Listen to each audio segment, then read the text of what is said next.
nós temos pela frente, esperando para ver o que Deus tem separado para cada um de nós. A cada dia, eu creio que Deus separa algo para cada um de nós. A cada dia Deus nos dá uma lição, a cada dia Deus nos faz passar ou pelo fogo ou nos faz repousar. Muitos estão no deserto, outros estão em tranquilidade, muitos estão descobrindo, a vinda do nosso Salvador, outros estão trabalhando, Estão trabalhando aí na obra de Deus.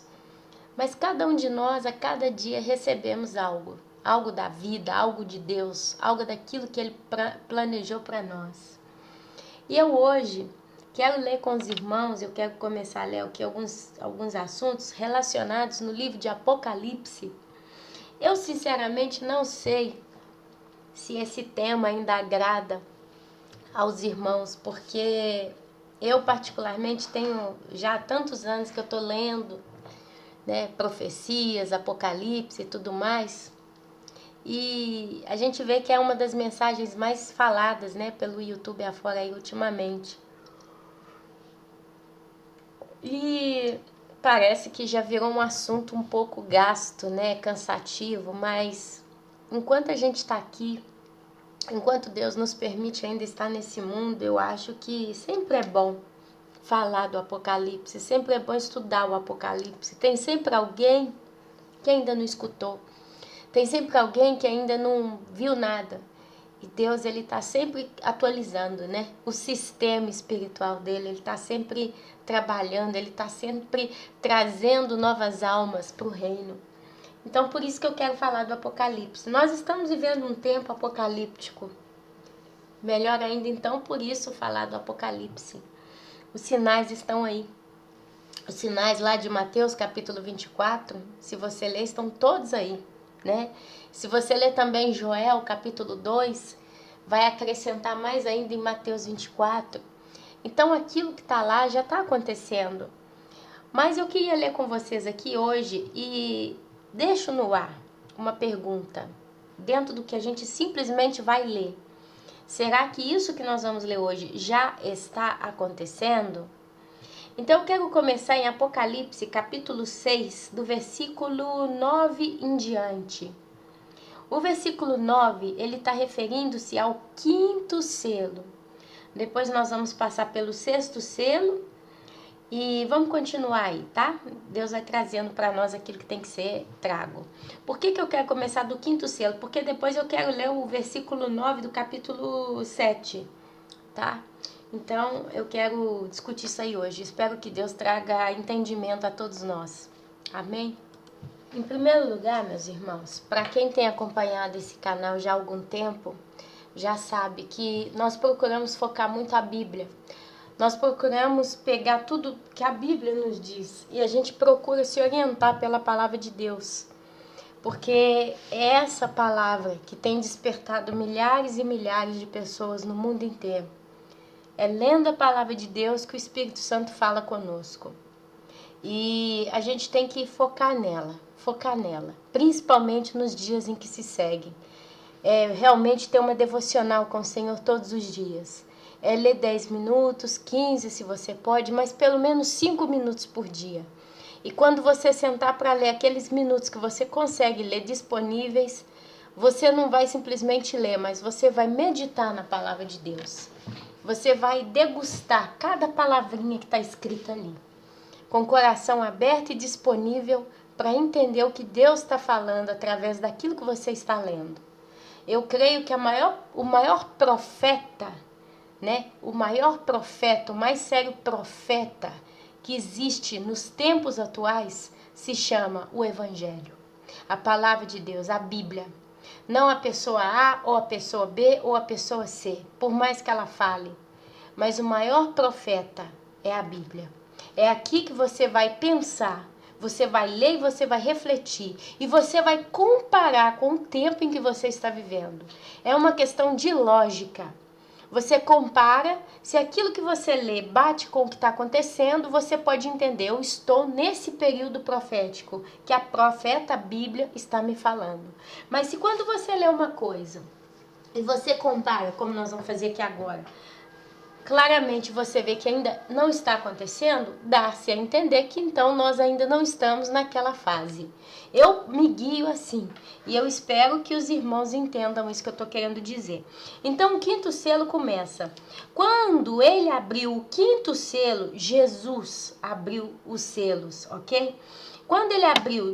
Jesus, abriu o quinto selo, vi debaixo do altar as almas daqueles que tinham sido mortos por causa da palavra de Deus e por causa do testemunho que sustentavam. Até aqui, nada de complicado.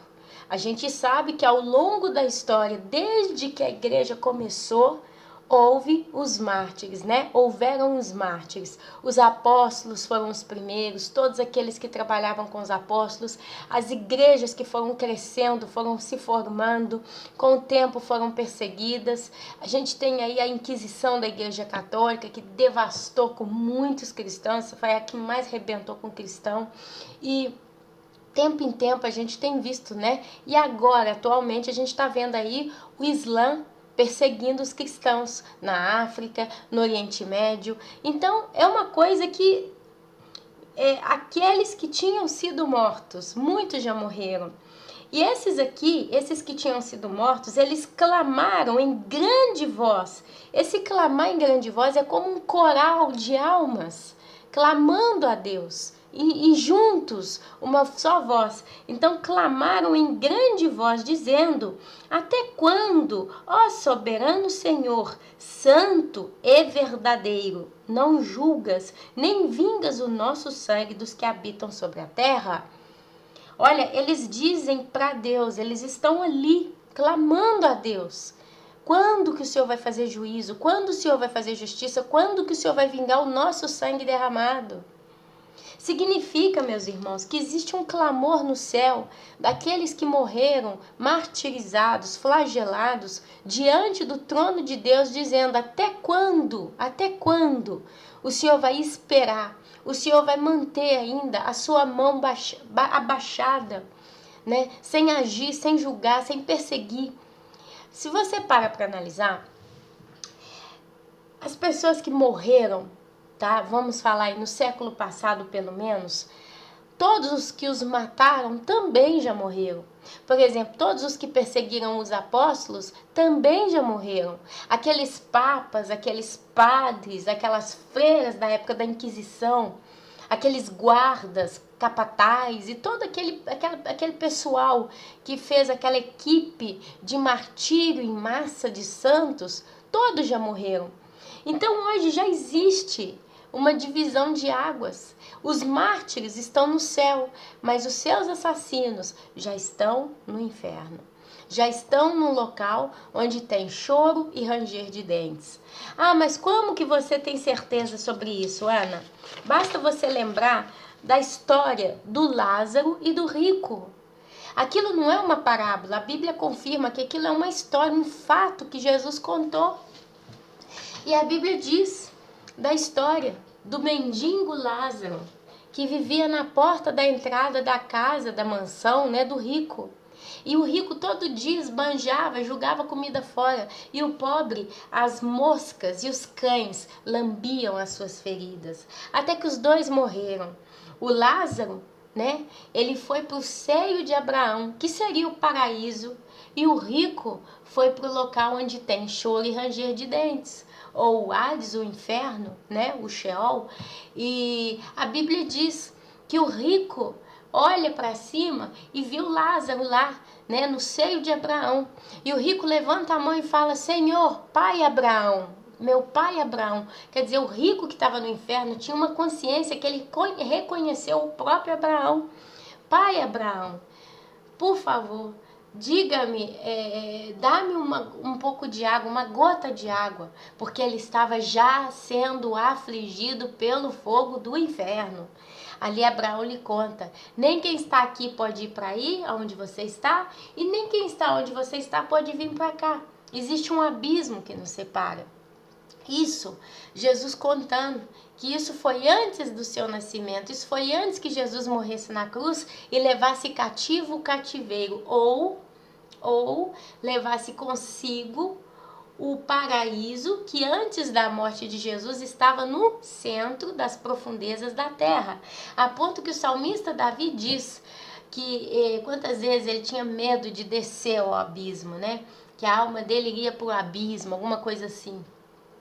E Deus, Jesus, quando ele morre, ele pegou contigo o cativeiro, local de estadia de alguém, e levou consigo, e levou o paraíso para o céu. Então, meus amados, existe o paraíso. Existe já o paraíso e existe as pessoas já queimando no inferno. Basta ver essa história do Lázaro e do rico.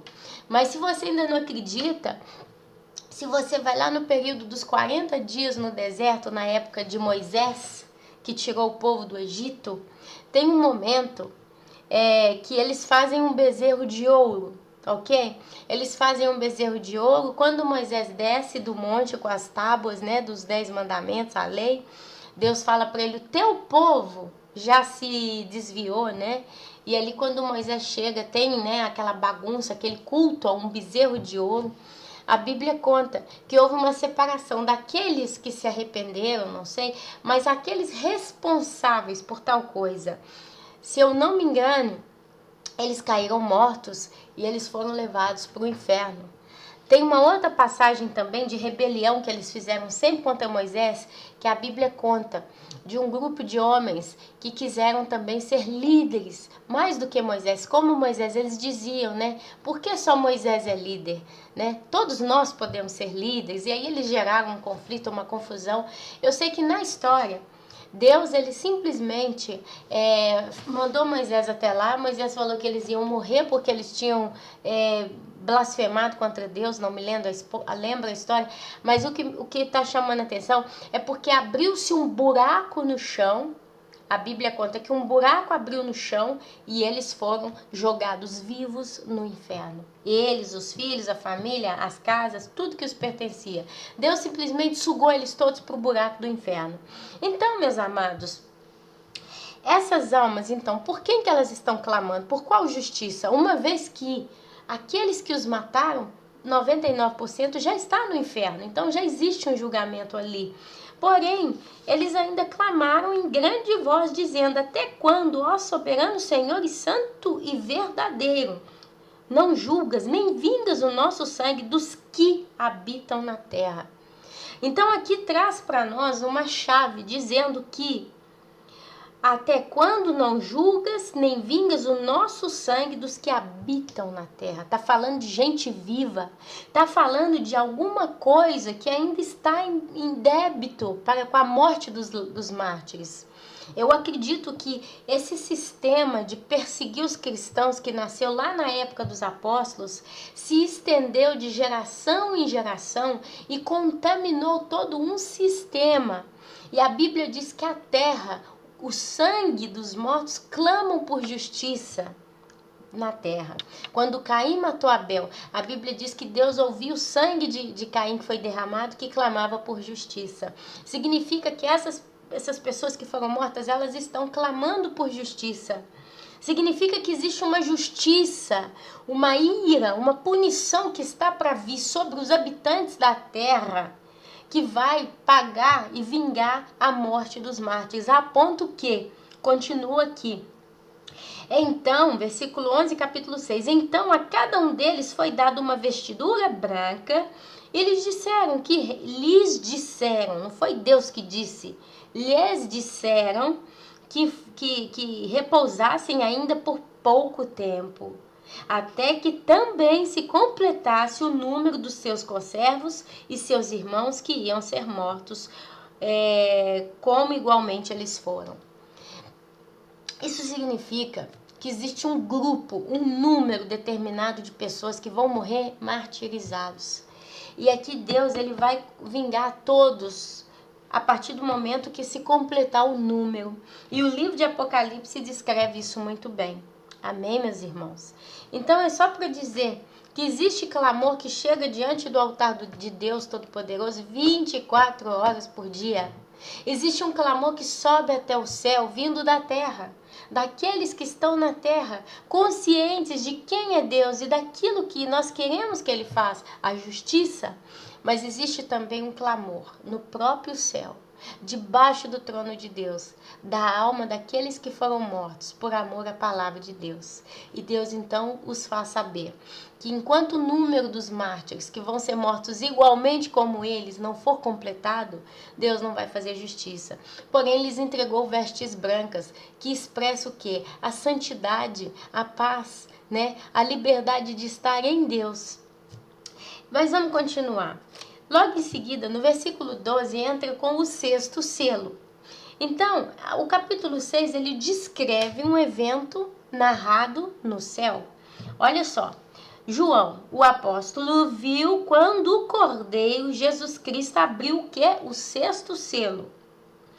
E só quando ele abriu esse 6º selo, sobreveio grande terremoto. Grande terremoto. A Bíblia diz que quando o 6º selo for aberto, literalmente, sobrevirá sobre a terra um grande terremoto. E agora eu quero falar com vocês, pelo que eu tenho aprendido aqui na internet mesmo. O máximo que a gente conhece hoje de força de terremoto é 9,2 ou 9. Foi o terremoto que causou a tsunami no Japão.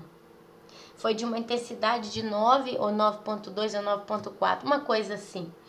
Mas certa vez ouvi dizer que um grande terremoto é considerado realmente grande quando ele está na casa dos 10 em diante, 10 a 12.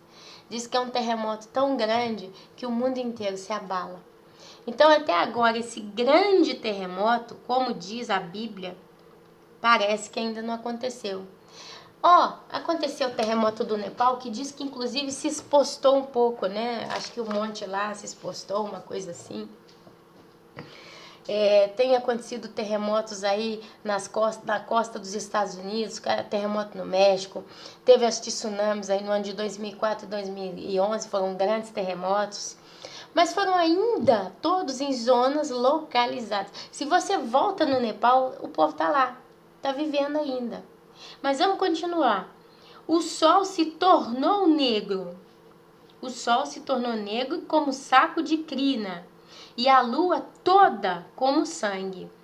Logo em seguida, a Bíblia descreve que as estrelas do céu caíram pela terra, como a figueira quando abalada por vento forte deixa cair os seus figos verdes. Ana, em 2015, nós estamos vivendo aí as 4 luas de sangue. Então, a lua ficou vermelha. A lua está ficando vermelha. Ana, no mês de março de 2015, teve o eclipse total do Sol. Então, o Sol ficou negro. Ficou negro. Mas, Ana, a gente tem visto aí alguns meteoritos que caíram na Terra. No ano de 2013, né? No mês de fevereiro, caiu na Rússia. Agora, esses dias caiu também, e tá até passando a reportagem por aí, de um meteorito que caiu e explodiu sobre os céus de Bangkok. Mas, ainda, a gente está vendo sempre eventos localizados, anormais, anômalos. Isso não tem nada o que se discutir. É tudo anormal, porque está acontecendo tudo de uma vez só. Mas, pelo que descreve aqui o capítulo 6 do 6º selo, diz que essas estrelas, elas vão cair como um figo quando abalado por vento forte. Quando eu era criança, na minha casa tinha pé de manga. Uma vez teve uma tempestade muito forte, mas muito forte, e tinham 3 pés de manga carregados de manga. Eu lembro que eu até tive um sonho, porque eu dormia e eu escutava aquela bateria, né? E quando eu fui ver, de manhã, eu tive um sonho também com aquilo ali, alguma coisa assim. Aí eu levanto de manhã, quando eu saio na porta de casa, o chão estava verdinho de manga. As mangas caíram todas verdes no chão. E esse evento aqui do Apocalipse é igual o caso que eu estou contando das mangas. Você pega uma árvore carregada de frutos, sacode ela de modo muito agressivo, tão agressivo que faz com que todos os frutos caiam. Então, em palavras curtas, é um ato agressivo, é um evento muito agressivo, forte. E aqui diz, né, aqui diz que como sangue as estrelas do céu caíram pela terra. João viu essa cena, por isso que diz, caíram pela terra, como a figueira quando abalada por vento forte deixa cair os seus figos verdes. E o céu recolheu-se como um pergaminho quando se enrola. Então, todos os montes e ilhas foram movidos do seu lugar. Aqui nós temos a preposição todos. Todos os montes e ilhas foram movidos do seu lugar. Então, esse terremoto que está descrevendo aqui, o sexto selo, é um terremoto mundial, seguido por no mínimo, um eclipse do Sol e um eclipse da Lua. Mas eu acredito, porque a Bíblia fala que o Sol se tornou negro como saco de crina, e a lua toda como sangue, e as estrelas caíram pela terra. Meus irmãos, um eclipse, a gente pode usar a frase, o sol tornou-se negro, mas ele também depois voltou ao normal, né? Ou então a lua se tornou em sangue, mas ela volta ao normal. Mas aqui está falando que as estrelas também vão cair do céu pela terra. Mas quando diz que todos os montes e ilhas vão ser abalados, a gente tem que levar em consideração que também vão acontecer grandes erupções vulcânicas por toda a Terra. É a lógica. Porque nós temos o que? A crosta terrestre. E nela existem os vulcões, muitos ativos, outros não. Mas vamos considerar comigo que se há um abalo forte, muito forte no planeta inteiro, não se abririam fendas na Terra que também iriam provocar mais erupções vulcânicas? E a Bíblia fala em Joel, lá 2, que Deus se manifestaria também em colunas de fumaça nos últimos dias. Então, meus amados, se você observa, quando a fumaça é descarregada na atmosfera, o que acontece? O sol fica negro. A lua fica vermelha, porque a fumaça que passa também dá essa sensação, né, da cor do sol e da lua. E ainda assim vão cair as estrelas do céu. Então é um evento que fala que vai ser tudo mais ou menos ao mesmo tempo, porque diz que as montanhas e as ilhas vão ser abaladas do seu lugar. Isso aconteceu, meus irmãos? Pensa. Então o sexto selo já foi aberto, basta pensar no que está dizendo aqui. Fala que o céu ele se recolhe como um pergaminho quando se enrola. Eu não consigo, meus irmãos, de coração entender isso ao pé da letra. Como faz o céu se recolher como um pergaminho? Mas, pode ser que vai acontecer uma reação tão pesada a nível nuclear, né? Por causa dos meteoros que vão cair. No caso, eu acredito meteoritos, tá? Que tem uma certa grandeza. É até legal se você quiser pesquisar na internet até que ponto um meteoro pode ser considerado um meteorito, porque o meteorito é o diminutivo do meteoro. Então, com essa queda de tudo isso, explosões vulcânicas, eu acredito que a atmosfera vai ser completamente destruída, poluída, sobrecarregada de gases tóxicos. Então o céu, como o qual nós conhecemos, literalmente nesse momento deixará de existir. E olha só que nós estamos aproximando desse evento. Por quê? Porque a Bíblia fala, os reis da terra, os grandes, os comandantes, os ricos, os poderosos e todo escravo e todo livre se esconderão nas cavernas. Eu tenho acompanhado há uns 2 anos já esse processo aí da criação dos bunkers, não sei dizer a palavra, mas são esses túneis subterrâneos. Inclusive os Estados Unidos, ele está todo cheio de túneis subterrâneos, de abrigo subterrâneo. Tem um que entra pelo aeroporto de Denver, na Califórnia, se eu não me engano. Tem vários bunkers aí em todo o planeta. E existem alguns nos pontos mais longes possíveis do mar, do oceano. E diz que eles são feitos não para toda a população americana, mas só para o governo. E aí outro dia, vendo aqui também as reportagens, diz que o ator Tom Cruise, isso já deve ser uma coisa já gasta, né, de como notícia, mas ele comprou um também. E tem empresas especializadas em venda de bunkers. Mas Eu vi sobre o Discovery Channel, né, o documentário, de pessoas que elas por si só construíram os seus abrigos subterrâneos. Tem muitos nos Estados Unidos que compraram, sabe? Teve um que eu vi um dia que ele comprou uma ex-base militar subterrânea e era um bunker, não sei a quantos metros de profundidade da terra, todo selado, todo com muro de reforço, enfim, sabe? Então aqui fala, por isso que vai ter também o escravo e todo livre se esconderão nas cavernas, porque também no momento do desespero, até quem tiver uma caverna para esconder vai correr para dentro dela. Ok? Então, olha só, aonde que a gente tem na história um fato em que diz que os reis da terra, os grandes, os comandantes, os ricos e os poderosos, e todo escravo e todo livre se esconderam nas cavernas e nos penhascos dos montes? Até hoje, nenhum livro de história conta um fato do gênero. A gente vê o êxodo aí das pessoas fugindo de uma nação para outra. A gente vê as pessoas fugindo da sua terra, mas escondendo nas montanhas? Não, isso a gente não vê. E a palavra diz que eles ainda disseram aos montes e aos rochedos: cai sobre nós e escondei-nos da face daquele que se assenta no trono da ira do Cordeiro. Porque chegou o grande dia da ira deles. E quem é que pode sentar-se? Suster-se. Quem é que pode suster-se?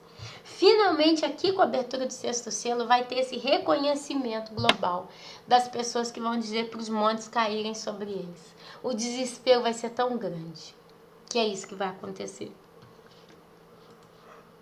E assim, eu pulo sempre no capítulo 7 para o versículo 9 que diz: depois destas coisas, começa assim o capítulo: depois destas coisas, vi e eis grande multidão que ninguém podia enumerar, de todas as nações, tribos, povos, línguas, em pé diante do trono e diante do Cordeiro, vestidos de vestiduras brancas, que a gente viu anteriormente no quinto selo, com palmas nas mãos e clamavam em grande voz, dizendo: ao nosso Deus, que se assenta no trono, e ao Cordeiro pertence a salvação.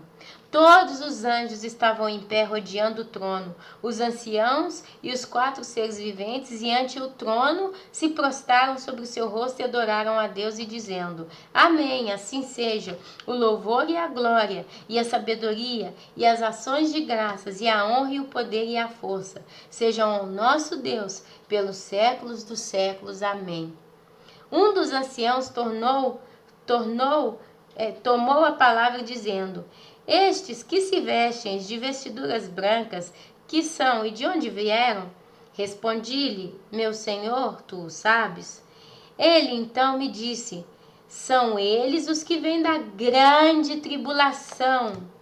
Lavaram suas vestiduras e as alvejaram no sangue do Cordeiro. Então está falando que esse número dos mártires ele vai se completar onde, meus irmãos? Na grande tribulação. Glória a Deus, glória a Deus. Estes que se vestem de vestiduras brancas, que são e de onde vieram? Respondi-lhe: Senhor, tu o sabes. Ele então me disse: são estes os que vêm da grande tribulação.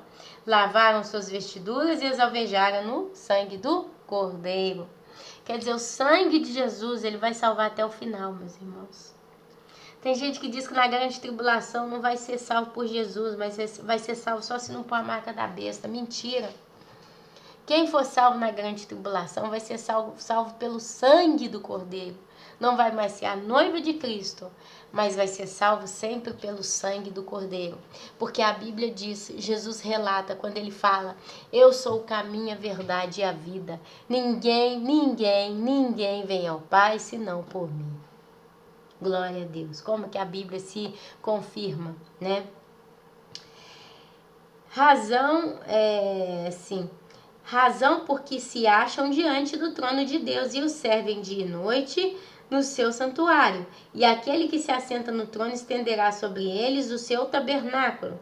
Jamais terão fome, nunca mais terão sede, não cairá sobre eles o sol, nem ardor algum, pois o Cordeiro que se encontra no meio do trono os apacentará e os guiará pelas fontes de água viva, e Deus lhes enxugará dos olhos toda a lágrima. Amém. Amém. E aqui, meus irmãos, eu quero parar com essa palavra. Eu quero encerrar essa palavra. Espero que ela tenha sido de muita de valor para cada um de vocês. Eu acho que é isso que eu faço na minha vida. Quando eu paro para ler a Bíblia, eu penso no que eu leio. Eu creio, Ana Paula, pelo que a Bíblia descreve, que esse chamado sexto selo ainda não foi aberto. Porque a Bíblia ela descreve eventos tão pesados, que a gente ainda não viu. E não adianta achar que é uma coisa que acontece no Japão, outra que acontece no Oriente Médio, que é o sexto selo que está aberto. Mas a Bíblia fala que todos os montes e ilhas vão ser movidos do seu lugar. Talvez você mora numa cidade costeira e talvez da porta de sua casa, lá longe no mar, você vê uma ilhazinha lá. Saiba que muito em breve essa ilha vai ser sacudida, movida pela mão de Deus. Então, meu querido, que nós possamos nos preparar, que nós possamos investir no nosso coração, fazendo de tudo para tê-lo intacto, né? Bem conservado, diante dos olhos de Deus, apacentado pelas mãos do Senhor. Vamos esperar que Deus termine a obra que Ele começou em nós. E vamos analisar com muita minuciosidade tudo que a Bíblia tem para nos revelar. E assim, meus irmãos, você vai caminhar. E se um falso profeta abrir a boca e lançar uma profecia que não vem de Deus, você vai entender, isso não vem de Deus. Porque o Deus que eu conheço, Ele é muito claro, Ele é muito direto, decisivo na sua palavra. Então, meu irmão, assim eu entrego a minha palavra. Eu peço ao Senhor que abençoe a cada um de vocês, que o Senhor os abençoe. E eu digo a última palavrinha de cada vez que eu gravo meu vídeo. Amém, amém e amém. Eu quero desejar realmente um dia abençoado, uma semana abençoada para cada um dos irmãos. Que o Senhor os abençoe a cada um, tá bom? Jesus abençoe, meus irmãos. Leem de novo o quinto e o sexto selo. Leem de novo, eu acho que vale a pena. Depois leem de novo o capítulo 7, do versículo 9 até o versículo 17 de Apocalipse. E aí vocês vão encontrar na Bíblia de vocês a voz de Deus diretamente ao coração de cada um que está ali escutando. Jesus abençoe a todos, meus irmãos, e que a gente possa continuar fazendo esses vídeos, ainda que seja um pouquinho, hoje sim, amanhã não, mas vamos trabalhar para a obra do Senhor, porque ela é válida. E Deus tem grande coisa para fazer na vida de cada um de nós, amém? Jesus abençoe a todos, amém.